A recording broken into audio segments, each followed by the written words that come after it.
भगवान, फिर से यह कोरोना नाम का राक्षस जाग गया। इस बार तो ड्रैगन के मुंह से मौत बरस रही है। सही बोल रही है माँ जी।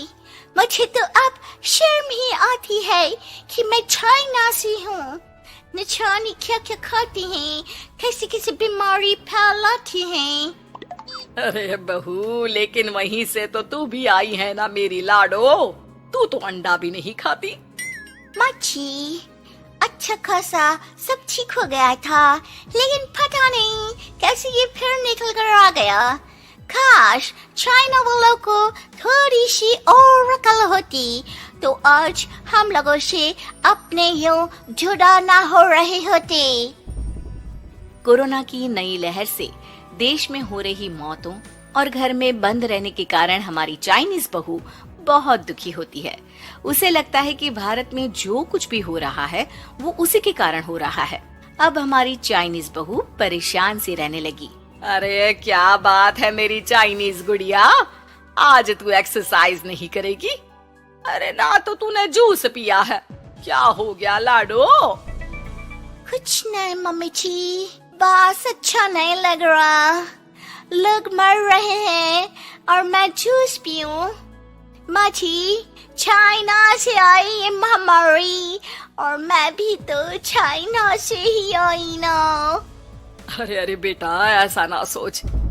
सास पूरी कोशिश करती कि वो चाइनीज बहू को समझाए कि इस बीमारी के लिए वो खुद को दोषी ना समझे, लेकिन माँ जी, मैं आज खाना नहीं खाऊंगी। अब सबका खाना बना दिया है। मैं कमरे में जा रही हूँ, प्लीज डिस्टर्ब मत करना। सास ने अपनी हंसती खेलती बहू का ये रूप तो कभी देखा नहीं था, लेकिन करती भी तो क्या। अगले दिन सुबह सुबह, अरे ये पूरे घर से स्वादिष्ट खाने की महक आ रही है। ये कौन है जो चाय बनने के वक्त लंच बनाकर तैयार कर रहा है? वो किचन में आती है जहाँ चाइनीज बहू ने शुद्ध वैष्णव खाना तैयार कर रखा था। अरे बहू, सोई नहीं क्या जो इस वक्त इतने प्रकार का खाना बना लिया? हाँ माँ जी, क्या करे, जब दिल में बोझ लोगों में बांटती। क्या कर रही है बहू? कितने दिनों से देख रही हूँ तू अच्छे से सोती भी नहीं है। क्यों कर रही है लाडो? क्या करूँ माँ जी, मेरे देश के लोग जीवन की लड़ाई लड़ रहे हैं और मैं सो जाऊं, मुझसे नहीं होता। एक दिन चाइनीज बहू पीपीटी किट पहनकर खड़ी होती है। अरे ये क्या बेटा, खाना देने जा रही है या लड़ाई लड़ने? माँ जी, मैं कुछ दिनों के लिए घर नहीं आऊंगी। मैंने सोचा है कि मैं घर से बाहर रहकर कोरोना के मरीजों की देखभाल करूंगी। ओ प्लीज प्लीज आप मुझे रोकना नहीं। नहीं नहीं बहू, ये तो तूने बहुत ही नेक काम सोचा है। बस बेटा तू अपना ख्याल रखना। बहू वहाँ से चली जाती है, लेकिन सास की रोज फोन पर बहू से बात होती। घर पर क्या है माँ, क्यों भेज दिया तूने उसे? बाहर कितना खतरा है, उसे कुछ हो गया तो? अरे बिल्कुल चिंता न कर, उसने सारे नियम कायदे को फॉलो किया है। अरे वो बिल्कुल ठीक रहेगी। और अगर मैं उसे मना कर देती ना तो उसकी अंतरात्मा उसे सोने नहीं देती। तू तो सारा दिन घर से ऑफिस का काम करता, लेकिन मैंने देखा है उसे कितना परेशान रहती थी कुछ दिनों से। हाँ वो भी है। उधर चाइनीज बहू लोगों का खूब ख्याल रखती, उन लोगों तक खाना पहुंचाती, उनके बच्चों की देखभाल करती।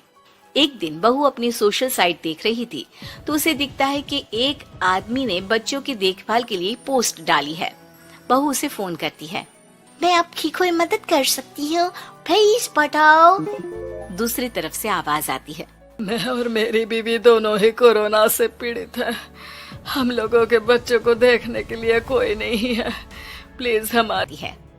ओह, ये किसे बुला लिया आपने? ये तो चाइनीज है, इसी के कारण तो हम लोगों का देश इस परेशानी से जूझ रहा है। अरे पर ये तो हिंदी में बात कर रही थी। तभी बीवी की ऑक्सीजन लेवल गिरने लगती है। ये क्या हो रहा है? आप टेंशन क्यों ले रहे हैं? जल्दी से इन्हें अस्पताल लेकर जाइए। रुकिए, मैं आपको एक अस्पताल में बेड भी दिला देती हूँ। वो मेरे अंकल का अस्पताल है।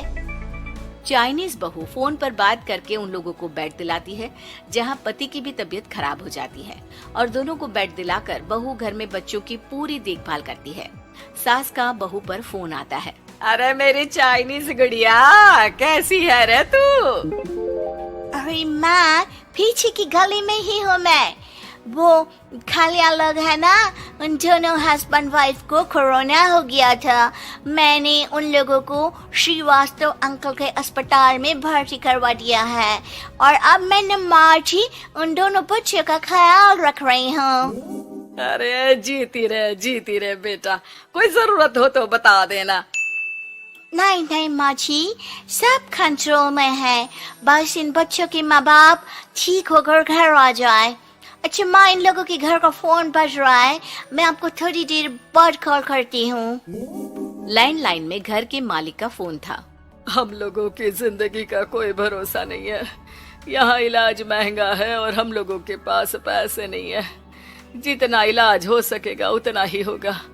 हमारे बाद प्लीज आप हमारे बच्चों को संभाल लेना। नहीं नहीं, ऐसे मत बोलिए, मैं अस्पताल वालों से बात करती हूँ। बहू अपनी बैंक से अस्पताल वालों को पैसे दे देती है और फोन पर कहती है, हनी, आप लोगों के अकाउंट में पैसे डाल दिए हैं। इन दोनों का अच्छे से इलाज होना चाहिए। पैसे की जरूरत होगी तो मैं और डाल दूंगी। सारा दिन बहू कोरोना पेशेंट के बच्चों को देखती, रात में ढेर सारा खाना पैक करके जरूरतमंदों में बांटती। सोशल साइट्स के जरिए भी वो लोगों से जुड़कर उनकी मदद करती। फिर एक दिन घर का मालिक और उसकी बीवी ठीक होकर घर आ जाते हैं। आपका बहुत बहुत शुक्रिया, मैं आपकी पाई पाई लौटा दूंगा। भाई नहीं, पैसा दिया था, लेकिन वो जब आप बिल्कुल ठीक हो जाना तो क्षमा कर दे देना, कोई बात नहीं। दोनों पति पत्नी चाइनीज बहू का शुक्रिया अदा करते हैं। आप तो हम लोगों के लिए भगवान की तरह है, आपका बहुत बहुत शुक्रिया। चाइनीज बहू बहुत खुश हो जाती है। वो घर आकर सास को पूरी बात बताती है।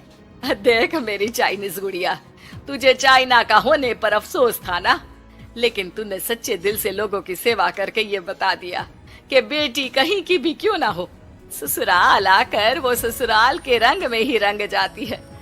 अब तो तू मेरी भारतीय बहू है। हाँ।